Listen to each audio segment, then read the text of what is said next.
नमस्कार दोस्तों। अफ्रीका महादेश का एक देश दक्षिण अफ्रीका, और दक्षिण अफ्रीका की राजधानी है केप टाउन। और केप टाउन को आज से कुछ दिन पहले ये न्यूज आई थी कि उसे वाटरलेस सिटी घोषित कर दिया गया है। यही अफ्रीका महादेश है और इसका जो ये देखिए उसका एक देश है दक्षिण अफ्रीका, और यहाँ पर केप टाउन जो समुद्र के तट पे बसा हुआ है, और केप टाउन को वाटरलेस सिटी घोषित कर दिया गया। आप सोचते होंगे कि इसमें कौन सी बड़ी बात है। आप जरा सोच के देखिए कि आप जिस शहर में रहते हैं उस शहर को अगर वाटरलेस सिटी घोषित कर दी जाए तो आप पे क्या बीतेगी। आज ये बात सिर्फ केप टाउन की नहीं है, चर्चा का विषय इसलिए भी ये बना हुआ है कि केप टाउन की स्थिति क्या पूरे भारत में या भारत के कई जगहों पे हो सकती है। तो आपको मैं बता दूं कि भारत के 7 ऐसे राज्य हैं, प्रमुख राज्य हैं, जो आने वाले कुछ सालों में ऐसा ना हो कि वाटरलेस स्टेट के रूप में जाना जाए।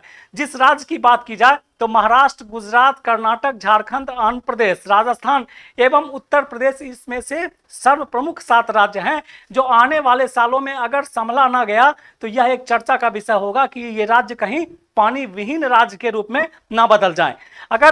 अगर शहर की बात की जाए तो दिल्ली, बेंगलोर और चेन्नई एक ऐसा शहर है जिस शहर में पानी का घोर संकट की स्थिति उत्पन्न हो गई है।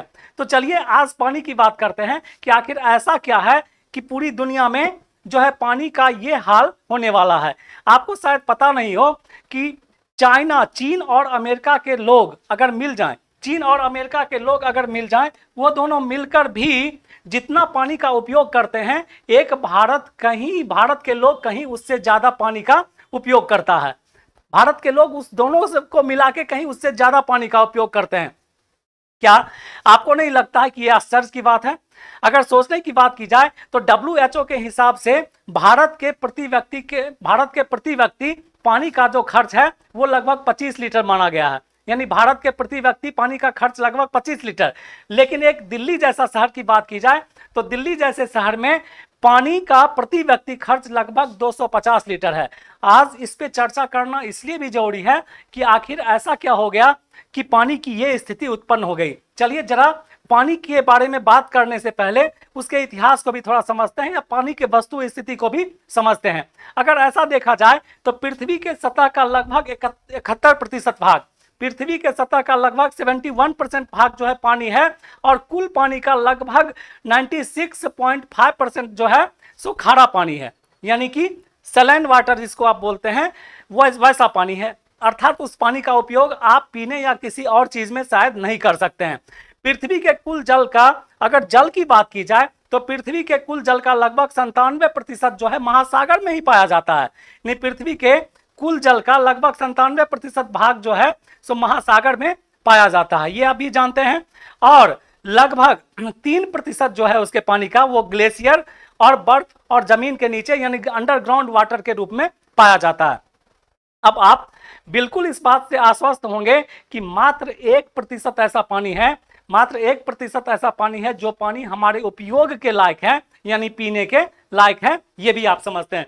जरा इस डाटा को देखिए कि यहाँ पे लिखा हुआ है ओशियन जो है 97% और फ्रेश वाटर जो है 3% है।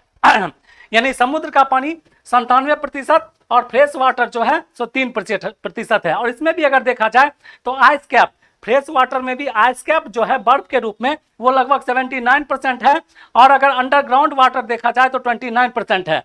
ठीक है। और इस जो आपका ये जो पानी का परसेंटेज है उसमें पीने योग्य यानी उपयोग करने के लायक जो पानी है उसमें लेक्स का 52% है, रिवर में 1% है।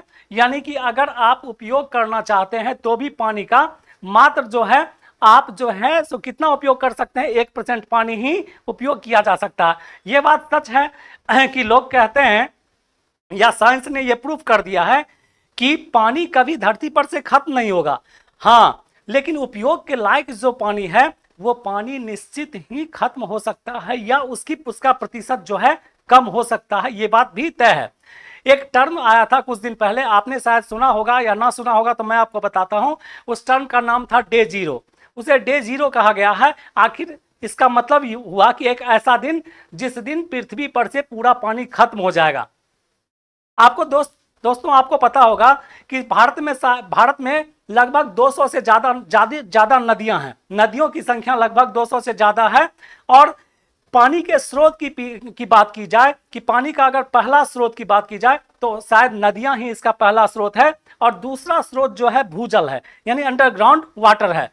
हमारे देश के लगभग 21 शहर ऐसे हैं, 21 शहर, भारत के लगभग 21 शहर ऐसे हैं जो जीरो लेवल ग्राउंड वाटर की तरफ जा रहे हैं, यानी ऐसे 21 शहर जहां ग्राउंड वाटर लगभग जीरो लेवल के आसपास जा रहा है।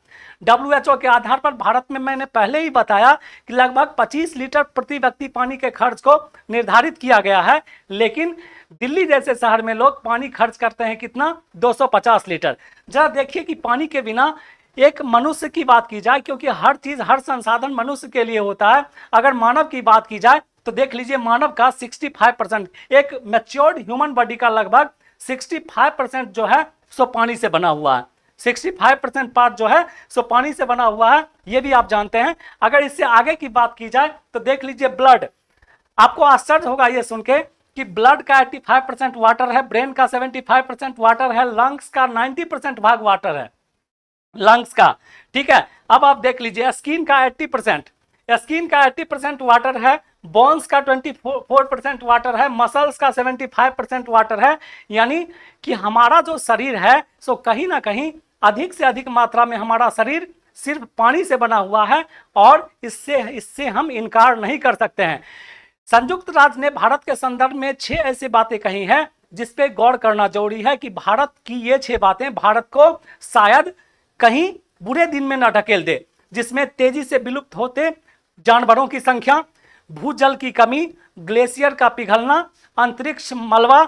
ये भारत की ही बात नहीं है, पूरी दुनिया के लिए यह समस्या आज सबसे जटिल समस्या है। फिर से आप सुन लीजिए, उसमें पहली समस्या जो है सो लगभग तेजी से विलुप्त होते जानवरों की संख्या, भूजल की कमी, ग्लेशियर का पिघलना, अंतरिक्ष का मलबा, असहनीय गर्मी और अनिश्चित भविष्य। ये ऐसी समस्या हैं जो समस्याएं मानव के जीवन के लिए आने वाले समय में खतरा उत्पन्न कर सकती हैं, ठीक है। भारत में दोस्तों, भारत के जो सबसे अधिक आप बात करते हैं तो आज की समस्या में आपने आरओ को हर जगह देखा होगा, आरओ यानी रिवर्स ऑस्मोसिस। आज जो है 2 समस्याएं भारत में बहुत बड़ी हैं और ये प्रचलन में आ चुकी है, एक आरओ का घर घर में लगना, और दूसरा जो है आपको दूसरा जो है आपको समरसेबल का बनाना, यानी समरसेबल का घर घर में आज उपयोग किया जाना, उसे प्रचलन में लाना, और आरओ का घर में पानी साफ करने के लिए प्रचलन में लाना। क्या आपको पता है कि 1 लीटर स्वच्छ पानी आरओ निकालने के लिए, आरओ 1 लीटर स्वच्छ पानी निकालने के लिए लगभग 3 से 4 लीटर पानी को बर्बाद करता है, पानी को बर्बाद करता है। तो ऐसा क्यों ना हो कि हम जो है समय रहते हुए ही ऐसा कुछ कदम उठावें जिस कदम के आधार पर यह जो हो कि आने वाला भविष्य में, हमारे आने वाले फ्यूचर में जो है किसी को भी पानी की समस्या नहीं हो, और हमारे देश के प्रधानमंत्री और हमारे देश के प्रशासनिक अधिकारी और भारत के राजनीतिक जो अधिकारी हैं, नेता हैं, वो इस समस्या को दूर करने के लिए उपाय कर रहे हैं, जिसमें साल 2024 तक हर घर में पानी पहुंचाने का प्रोजेक्ट, साल 2019 में अटल भूजल योजना का प्रारंभ किया जाना, ये उनमें से प्रमुख हैं। अगर राज्य का उदाहरण लिया जाए, अगर राज्य की बात की जाए तो उड़ीसा भारत का सबसे प्रथम एक ऐसा राज्य था जिसने सर्वप्रथम अपने राज्य में आने वाली पानी की समस्या को दूर किया था। आप याद रखिएगा, क्योंकि ये जो है कहीं पूछा जा सकता है कि उड़ीसा पहला राज्य था जो इस समस्या को दूर किया था। भारत में पानी की समस्या को दूर करने के लिए इजराइल का मॉडल भी अपनाया जा सकता है। आप कहिएगा इजराइल का मॉडल क्या है? तो इजराइल ने आज से कुछ सालों पहले अपने देश में पानी की खराब स्थिति को दूर करने के लिए उसने एक मॉडल बनाया, जिसमें अपने देश के अपशिष्ट जल यानी कि खराब जल को उसने क्या किया? दूर किया। खराब जल का उपयोग करके उसे शुद्ध किया और समुद्र के का जो सलाइन वाटर है उसे भी प्यूरिफाई करके बड़े बड़े प्लांट लगा के उपयोग में लाया, और आज इजराइल अपने देश को पानी की समस्या से उबार चुका है। लेकिन दोस्तों, अगर हमें पानी की समस्या को दूर करना है तो सिर्फ राजनीतिक स्थिति से नहीं या बड़े बड़े पदाधिकारी के ही हिसाब से नहीं हो सकता है, हमें अपने हिसाब से प्रयास करना होगा। अगर हम अपने हिसाब से प्रयास नहीं करते हैं तो यह समस्या भविष्य में दूर होने के बजाय और विकराल रूप धारण कर लेगी। जैसा कि आप जानते हैं कि ग्लेशियर, आपने एक टर्म सुना होगा डोम्सडे। डॉम्सडे ग्लेशियर ये ग्लेशियर है, उसके बारे में कहा जाता है कि अगर वह पिघल जाए तो दुनिया के कई सारे शहर डूब जाएंगे। ठीक है, आज भारत की भी स्थिति वही है कि भारत देखिए कि लगभग 7500 किलोमीटर की तटरेखा जो है भारत की, सो हिंद महासागर एक तरफ बंगाल की खाड़ी, दूसरी तरफ अरब सागर से मिला हुआ है या उसमें घुसा हुआ है। अगर डॉम्सडे ग्लेशियर की समस्या उत्पन्न हुई तो पूरे विश्व में लगभग जो है कई मीटर पानी जो है अपने हाइट में ऊपर उठ जाएगा और दूसरे देशों के साथ साथ भारत के भी कई शहर जो हैं, सो भारत के भी कई शहर शायद डूब जाएंगे, ये आपको भी पता है।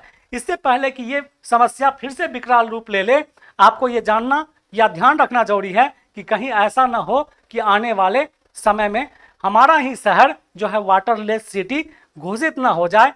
इसके लिए हमें सतत प्रयास करना चाहिए, पानी का दुरुपयोग कम से कम करना चाहिए और यही होगा कि हमारा भविष्य और आने वाला फ्यूचर सुरक्षित होगा। उम्मीद है कि आज का वीडियो आपको नया और अच्छा लगा हो। अगर अच्छा लगा हो तो लाइक और सब्सक्राइब कर दीजिएगा। मिलते हैं ऐसे ही किसी वीडियो के साथ अगले क्लास में, तब तक के लिए आप अपना बहुत ख्याल रखिए। Thank you.